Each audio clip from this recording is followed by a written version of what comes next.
Also in 1996, I was able to track down some Navajo code talkers and brought them in. The first one was Samuel Billison, who was on Iwo Jima. That very next year, he sends me this poster here, this autograph by all of the Navajo code talkers. And of course, most of them are probably all gone now. Over the years, I was able to bring in Samuel Sandoval. So I found out at Camp Pendleton that there was a code school using the Navajo language.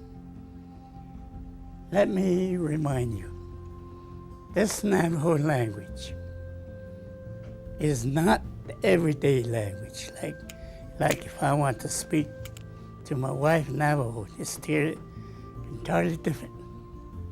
Words are the same, but it has different meaning. We had to develop our own code, and it was quite a task. The code itself does not have military terminology. Like ship, we only have one word for. In everyday Navajo language, one word for ship. Same with airplane, one word. But how are we going to do it? How are we going to create a code that the Japanese wouldn't break? I was able to bring in another guy named Sam Adams, and it led to an amazing experience of reaching out to veterans, Native American veterans. This bolo tie is a gift from Al Lane, who was a Yakima warrior, and handmade, and he was a World War II Marine and Korean War Marine in the chosen few, the chosen reservoir.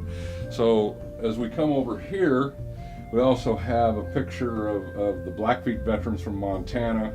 And then Don Loudner is the national commander of the American Indian Veterans Association. He's a Sioux from South Dakota. This is Robert Delsai, who's an Apache Vietnam veteran, heavily involved with veterans in southwestern states. Of course, Frank Buckles was America's last living World War I veteran. This was the president of the Tuskegee Airmen, Lieutenant General Russell Davis, whose father was a Tuskegee Airman, and of course me. But this right here is Philip Kuhn, who was a World War II veteran, Bataan Death March survivor, slave laborer, prisoner of war of the Japanese. His son, Michael, served in the Vietnam War. His son, Michael, joined and served in Afghanistan and Iraq several tours. Sadly, this past year he committed suicide, and it's very unfortunate.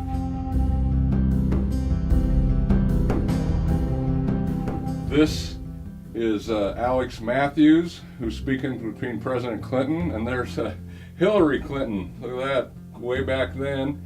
And he handmade this polo and gave to me, and then some sweetgrass they gave to me, but I spoke at his funeral in Oklahoma. And this, of course, is Philip Kuhn. And this led to,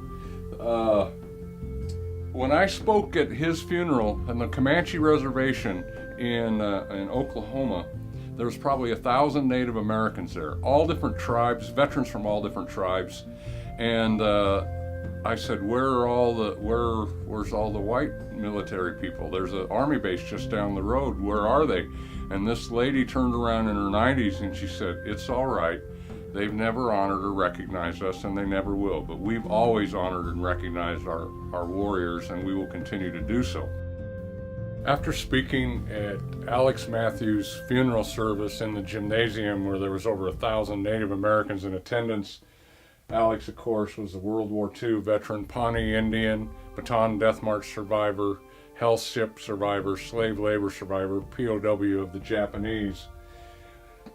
We went to the grave site. It was a traditional Pawnee burial ceremony where each one grabbed some dirt and put it on his grave. At the grave site, they called my name out and they put this blanket over my shoulder. I did not know what that meant at the time until afterwards. One of the ladies came up and says, do you realize that's considered a great honor in the Native American culture? It was very emotional and very powerful. And it was their way of saying thank you for what you did to allow him to teach students about Native Americans serving in our country's military.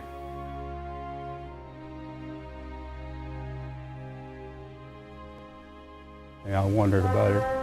Why did this happen to me? I'm now 86, going on 87. I've been through this. I look back on my life, some of the things that happened, I'm still able to carry on. Yet, in the long run, you have a lot to be thankful for. That was in 2007.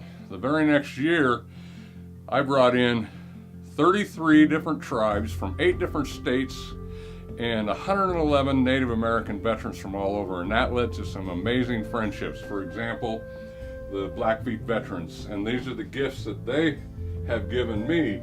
This is not an eagle feather, because if you're non-native you cannot have an eagle feather, but everything else is authentic and handmade. Of course, that's their nation's flag.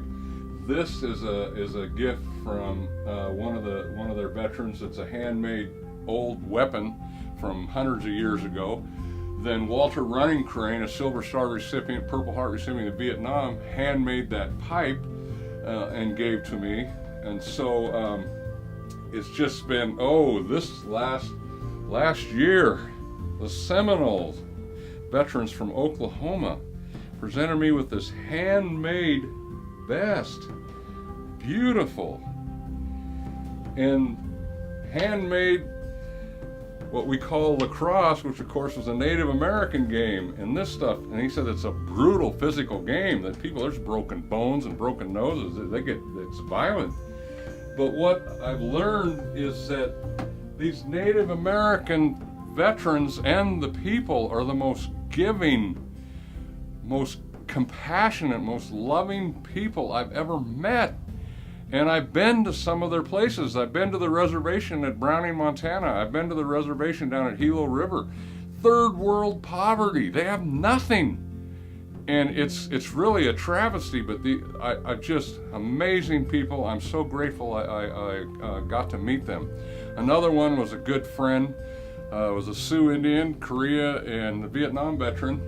And there's a poster of him up there that the Marine Corps likes to use. It has him choking a recruit back in the 50s and said, "We don't promise you shit."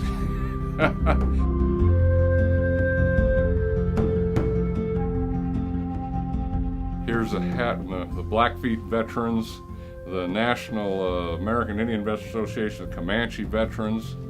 I also have many gifts from the Native American veterans. Like I said, I've never met a more giving, awesome people. Looking Back with Buckles is a series of short stories with Ken Buckles. This web series is about past and present veteran friendships, awards, medals, and gifts Ken has received, as well as many other stories related to Living History Day and Remembering America's Heroes events.